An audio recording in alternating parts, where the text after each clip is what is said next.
시드니 힐교회 아침 경건의 자리에 나오신 여러분들을 축복합니다. 이 시간 우리가 함께 묵상하면서 우리를 부르신 하나님 앞으로 나아가도록 하겠습니다.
오늘 아침 우리에게 주신 하나님의 말씀은 예레미야 28장 1절로부터 17절까지의 말씀입니다.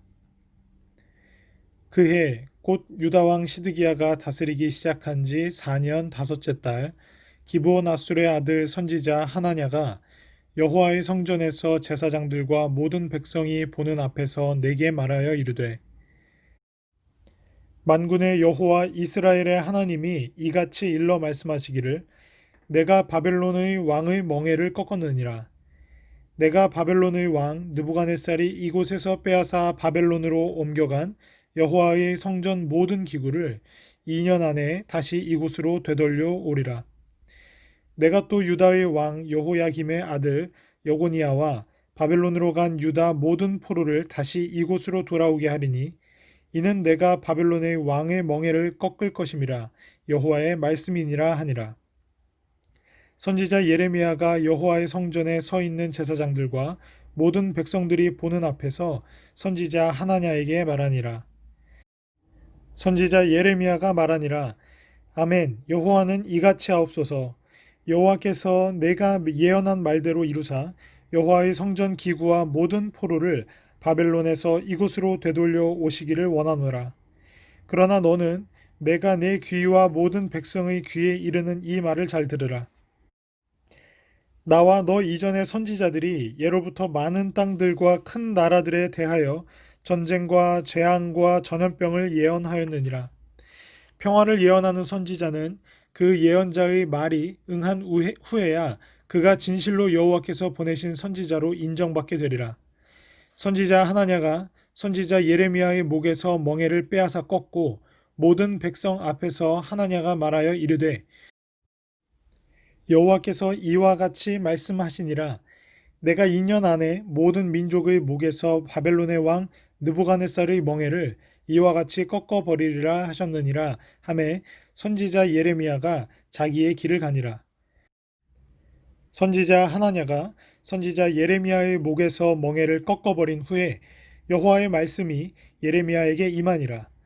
이르시기를 너는 가서 하나냐에게 말하여 이르기를 여호와의 말씀에 내가 나무 멍에들을 꺾었으나 그 대신 쇠 멍에들을 만들었느니라.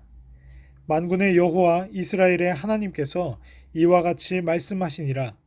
내가 쇠 멍에로 이 모든 나라의 목에 메워 바벨론의 왕 느부갓네살을 섬기게 하였으니 그들이 그를 섬기리라. 내가 들 짐승도 그에게 주었느니라 하라.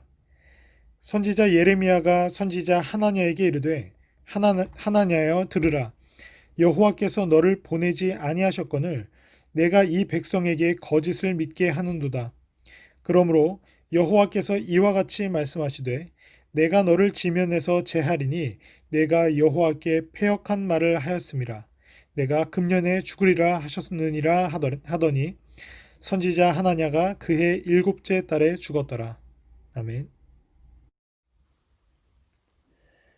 주신 말씀을 통해 거짓 예언을 분별하려면 이라는 제목으로 함께 묵상을 나누도록 하겠습니다.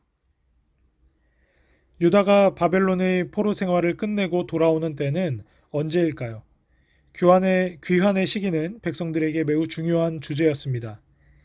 이 주제에 대해 하나냐는 거짓 평화와 그릇된 안전을 예언했습니다.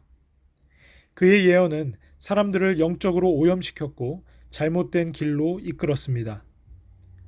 거짓 예언을 분별하기 위해서는 거짓 예언자의 특징을 알아야 합니다. 첫 번째, 세상 가치를 담은 메시지를 전합니다. 예언자 하나냐는 제사장들과 백성이 보는 앞에서 바벨론으로 옮겨간 여호와의 성전 기구들이 2년 안에 다시 돌아올 것이라고 주장했습니다. 이것은 대중이 믿고 싶어하는 달콤한 메시지였습니다. 이처럼 거짓 예언자들의 메시지는 사람들이 환영할 만한 내용을 담고 있습니다.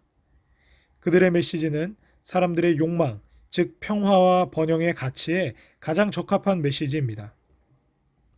거짓 선지자들은 사람들의 세속적 욕망에 영합하는 메시지를 전달함으로써 사람들로부터 추앙과 인기를 얻고 부를 쌓으려고 합니다. 사람들에게 인기를 얻고 재물을 모은 거짓 예언자들은 하나님께 복받는 참된 예언자라는 평가를 받기도 합니다. 그러나 어떤 예언자든지 그가 전하는 메시지가 성경 전체의 교훈과 일치할 때만 그가 하나님이 보내신 참된 예언자라는 인정과 평가를 받을 수 있습니다. 마음을 불편하게 하지 않는 메시지만 골라 드리려 해서도 안 됩니다. 영적으로 무익한 메시지는 영혼을 오염시키고 결국 우리를 하나님께로부터 멀어지게 하기 때문입니다. 그러므로 대중적으로 인기 있는 메시지만 쫓거나 귀를 즐겁게 해주는 말씀만을 들으려는 성향을 경계해야 합니다. 오히려 우리의 마음에 회개를 불러 일으키며 우리의 삶을 거룩한 삶으로 이끄는 말씀에 귀를 기울여야 합니다. 내게 맞는 메시지, 내게 맞는 내용의 설교가 아니라 나를 생명으로 이끌어가는 말씀, 내가 듣기 불편하고 내게 익숙하지 않은 이야기지만 하나님의 말씀에 영합된 하나님의 말씀과 일치된 말씀인지가 더욱 중요하다는 것입니다. 그리고 하나님의 참되고 온전한 말씀에 우리의 마음이 활짝 열리도록 평소 우리 자신을 위해 기도해야 할 줄 믿습니다. 두 번째, 거짓 예언은 자신의 메시지만 옳다고 주장합니다. 하나냐는 성전에 모인 사람들에게 하나님이 바벨론 왕의 멍에를 꺾으셨다라고 자신 있게 선포했습니다. 그러면서 예레미야가 목에 걸고 있던 나무 멍에를 강제로 빼앗아 꺾어버렸습니다. 하나냐는 예언자 예레미야가 전한 말씀을 무례하게 반대하면서도 오직 자신의 예언만이 하나님이 주신 유일한 메시지라고 주장했습니다. 반면에 예언자 예레미야는 하나냐의 메시지가 비록 자신이 예언하는 내용과 달랐음에도 불구하고 하나냐의 예언이 이루어져 바벨론으로 끌려간 포로들이 돌아오길 원한다고 하면서 일단 물러났습니다. 거짓 예언자들이 보여주는 특징은 다른 사람의 주장을 전혀 인정하지 않는다는 것입니다. 오로지 자신만이 하나님의 비밀스러운 계시를 받았다는 주장을 접하면 우리는 이러한 배타적 가르침이 사람들을 미혹할 수 있다는 점을 염두에 두어야 합니다. 거짓 예언자들은 다른 사람들과 어떠한 소통도 하지 않으려고 합니다. 그뿐만 아니라 자기를 따르는 사람들을 그들의 영향력 안에 가두려는 경향을 가지고 있습니다. 그렇기 때문에 하나님의 이름을 빙자해 자신이 받은 계시만을 강조하고 다른 사람에게 없는 체험의 우월성을 내세우는 사람들을 우리는 경계해야 합니다.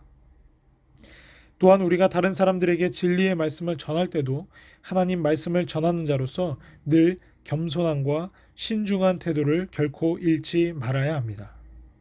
하나님께서 역사하시는 방식을 내가 다 알고 있다라는 식으로 우리가 경험하는 것이 하나님의 모든 방식이라는 식으로 생각하고 이야기하고 강조하는 태도는 오히려 하나님을 제한시키는 것이고 오히려 하나님 위에 올라서려는 우리들의 교만한 태도이라는 사실을 우리가 다시금 깨달아야 한다는 것입니다. 거짓 예언자들은 세상의 기준과 가치관으로 말씀을 해석하는 사람들입니다. 그러한 기준은 사람들의 욕망을 자극하고 만족시키려고 합니다. 하지만 우리는 오로지 하나님의 영광만을 사모해야 합니다. 우리 안에 하나님이 원하시는 거룩한 삶을 추구하겠다는 간절함이 있어야 한다는 것입니다. 이러한 사모함과 간절함이 있어야 거짓된 가르침에서 자기 영혼을 또 우리의 영혼을 정결하게 지켜낼 수 있을 것입니다. 함께 기도하겠습니다. 사랑과 내가 많으신 아버지, 우리들에게 하나님의 말씀과 인간의 말, 거짓 예언을 분별할 수 있는 영적 지혜를 허락하여 주시옵소서. 하나님의 말씀을 듣기보다 명망 있는 설교자의 말을 듣기 위해 교회를 찾고 예배를 찾는 자들이 아니라 오직 우리들에게 생명을 부어주시는 하나님의 말씀을 듣기 위해 사는 존재가 되게 하여 주시옵소서. 사람의 말을 듣고 거짓 예언을 따라 우리들의 마음이 만족할 때마다 우리들의 영혼은 피폐해진다는 사실을 강하게 깨닫게 하여 주시고 우리들의 영적 분별력이 깨어나 오로지 하나님의 말씀만을 듣고 때로는 하나님의 말씀이 우리들에게 멍해로 다가올지라도 오직 그곳에만 생명이 있음을 고백하며 우리가 우리를 만족시키고 세상을 만족시키는 거짓 예언과 사람의 말이 아닌 하나님의 말씀만을 사모하며 하나님의 말씀만으로 우리의 영을 가득 채울 수 있는 하나님의 말씀만으로 우리들의 삶이 인도되어지는 이 자리에 고개 숙인 주의 모든 백성들과 그들의 가정과 교회가 되도록 주여 축복하여 주시옵소서. 감사드리며 예수 그리스도의 이름으로 기도드립니다. 아멘.